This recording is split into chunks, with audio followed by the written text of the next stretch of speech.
Finally Bangladesh first test জিতে গেছে।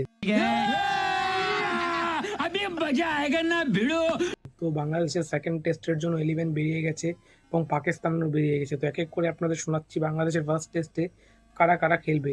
First টেস্টে অবভিয়াসলি নাজমুল হোসেন শান্ত ক্যাপ্টেন অলসো খেলবে এবং সেকেন্ড জাকির হাসান, মমিনুল হক, মুশফিকুর রহিম, লিটন দাস, মেহেদী হাসান মিরাজ সে ভাইস ক্যাপ্টেন্সিতে করবে।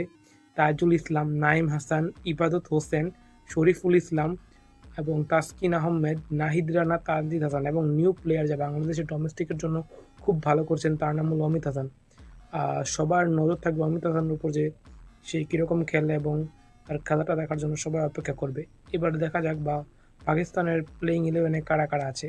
এটা হলো পাকিস্তানের 11, যেখানে শাহ মাসুদ যে ক্যাপ্টেন্সি করবে, সেকেন্ডে থাকবে আজান আওয়াজ, থার্ড আবদুল্লাহ ফজল এবং 4 নম্বরে ফাইনালি বাবার আজম ইমামুল হকের বদলে সে 4 নম্বরে খেলবেন। 5 নম্বরে সৈয়দ শাকিল, 6 নম্বরে মোহাম্মদ রিজওয়ান, 7 নম্বরে সলমান আলী আগা, 8 নম্বরে খোয়ান শেহজাদ, 9 নম্বরে নোমান আলী বা সাজিদ খান। এদের কোনো সেট হয়নি, এই দুজনের মধ্যে যে কোনো একজন খেলবে। 10 নম্বরে হাসান আলী এবং 11 নম্বরে মোহাম্মদ আব্বাস।